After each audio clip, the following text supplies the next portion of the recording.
અષાઢી સુદ સાતમના શુભ દિવસે સુરત શહેર અને જિલ્લામાં તાપી માતાના જન્મદિવસની ભવ્ય ઉજવણી કરવામાં આવી છે. તાપી નદી સુરત શહેર અને જિલ્લાના 1 કરોડથી વધુ લોકોને પીવાનું પાણી પૂરું પાડે છે. આજે ઉકાઈ ડેમ ખાતે અને જહાંગીરપુરા તાપી કાંઠે તાપી માતાના જન્મદિવસની વિશેષ ઉજવણી કરવામાં આવી. આ પ્રસંગે ખેડૂત આગેવાન જયેશ પટેલે પણ હાજરી આપી. વરાછાના ફૂલપાડામાં તાપી કિનારે આવેલું ગુપ્તેશ્વર મહાદેવ મંદિર અતિ પ્રાચીન છે. પુરાણ ગ્રંથ અનુસાર બ્રહ્માજીને 5 મુખ હતા અને એક વખત વેદનો ઉચ્ચાર કરતી વખતે તેમના 5મા મુખમાંથી નીકળેલા સ્વરથી સ્વર્ગમાં દેવો ભયભીત થઈ શંકરજીને શરણે ગયા. ત્યારે ભગવાને ત્રિશૂળથી બ્રહ્માજીનું મુખ છેદી નાખ્યું હતું. બ્રહ્મ હત્યાના પાપના નિવારણ અર્થે શિવજી ગંગા કિનારે પહોંચ્યા ને જોયું તો ગંગાજી દેખાયા નહીં. શિવજીએ અંતર ધ્યાન ધરીને જોયું તો ગંગાજી ગુપ્તેશ્વર ક્ષેત્રમાં તાપી નદીમાં સ્નાન કરતા હતા. એટલે શિવજી આ સ્થળે આવ્યા અને પૂછ્યું, ગંગાજી, આ શું છે?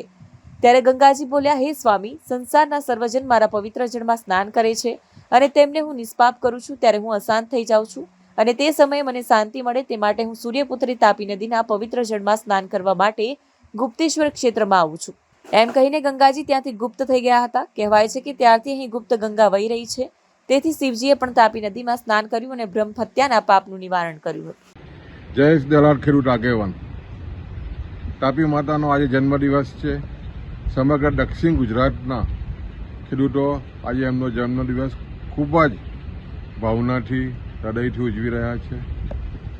તાપી માતા પર 1971માં ઉકાઈ જળાશયને કારણે આજે દક્ષિણ ગુજરાત ખૂબ જ સમૃદ્ધ થયો છે. તમે જુઓ તો જે રીતે લગભગ સુરત, તાપી, ભરૂચ, નવસારી, વલસાડના લગભગ 2.5 લાખ જેટલા ખેડૂત ખાતેદારોને લગભગ 3 લાખ અને 31,000 હેક્ટર જમીનમાં ઉકાઈ જળાશય થકી તાપી માતાનું પાણી દરેક ખેતરે પહોંચ્યું છે અને કારણે દક્ષિણ ગુજરાતના શેરડી, કેરી, ચીકુ, બાગાયતી પાકોમાં સમૃદ્ધિ આવી છે અને પાયામાં તાપી માતા છે. તાપી માતા તમે જુઓ તો સમગ્ર વિશ્વમાં આજે 10 ઝડપથી શહેરો વિકસિત થઈ રહ્યા છે. એમાં સુરત છે. સુરત શહેર અને ગામડાની લગભગ 1 કરોડ પ્રજાને પીવાનું પાણી પણ પૂરું પાડી રહી છે.